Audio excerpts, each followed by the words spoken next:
Leo Cullen, congratulations, announced this evening exclusively to the official members that yourself and indeed your senior coaching team of Felipe, Robin and Stuart have re-signed with Leinster Rugby. Congratulations. Thanks, yeah. No, we're delighted. Well, personally, I'm delighted.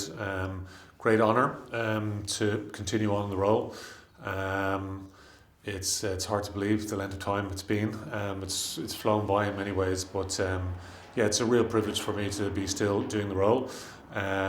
Lots of thanks on my behalf, I guess, to everyone involved in the club, particularly Mick Dawson and Guy Easterby, and everybody involved in the IRFU in terms of how they deal with the process. I'm delighted. I think as a group of coaches, we've so much experience there. Everyone works very, very hard. It's been a challenging year for everybody really on lots of different fronts, but we're excited about the future. Look forward to getting some supporters back in the stadium at some stage in the future.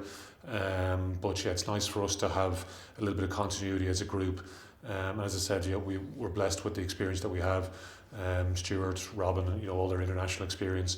Felipe, from an international point of view, but also from all his different playing roles that he had in England and in France and back in Argentina as well. So, even with Emmett Farrell and Hugh Hogan in terms of the roles that they have as well with the senior team. So, and all the backroom team, so there's lots of different people re-signing in the background there as well, which is important to note. And a huge amount of work goes into getting the players on the field and fighting fit and ready to perform. So, we're all pleased to be continuing on in our roles.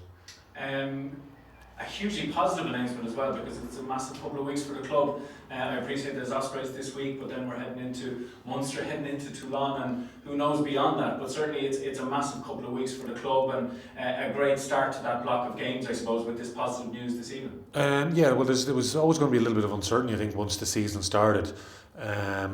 If you remember back at the lockdown, and we were seeing all these various different drafts because of the way the season ended, similar time, it's almost just over 12 months ago. So, start of March, and we were getting ready to go to South Africa.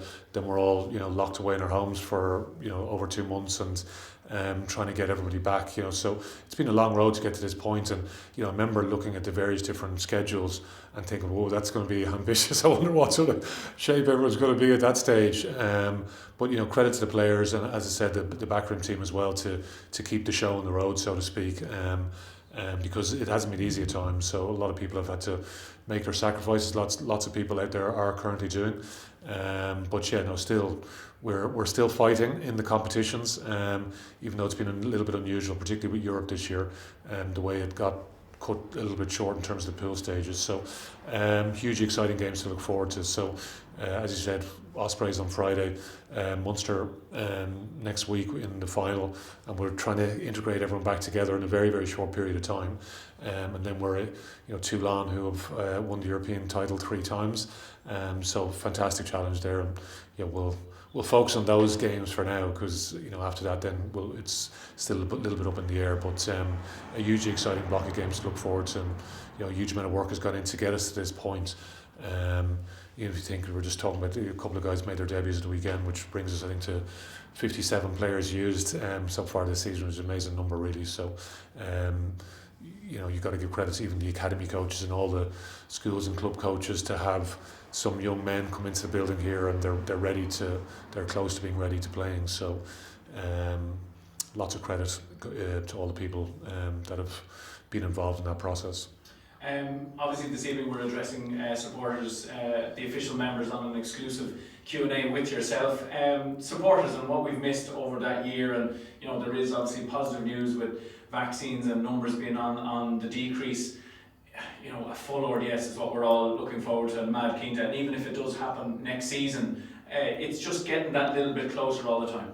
Yeah, but everything we've done is sort of day by day, isn't it? And we all look forward to that day. Like, it's been so strange coming to the games, and we haven't even been able to have our some of the players in the group. So you train with a group of players, and even for a game that's down the road in the RDS, we can't have some of the players that are trained with us all week at the game.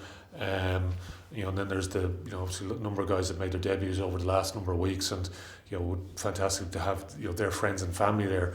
But then there's all the supporters that are there all year round at the RDS or in the Aviva, wherever else. We're optimistic about the future, cautiously optimistic. I think it's important to note. So whenever that day happens, we've had to wait a long time, and I'm sure the supporters are itching to get back, and we would love to have them back as well.